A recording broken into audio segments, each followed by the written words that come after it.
imensamente feliz por um dia tão maravilhoso que o Senhor nos deu hoje, né?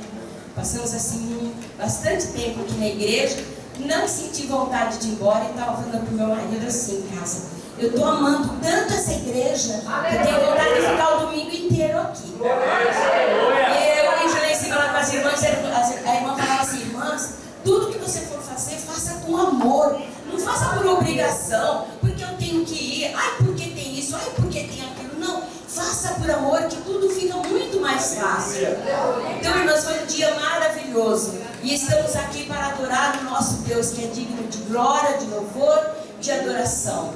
Esse hino que eu vou cantar, uma congregação, as irmãs de uma congregação cantou ontem aqui, um pedacinho só. E eu falei: ah, mas que pena, eu gosto tanto desse hino, e é muito antigo e todo mundo aqui conhece, então eu vou cantar ele inteiro hoje.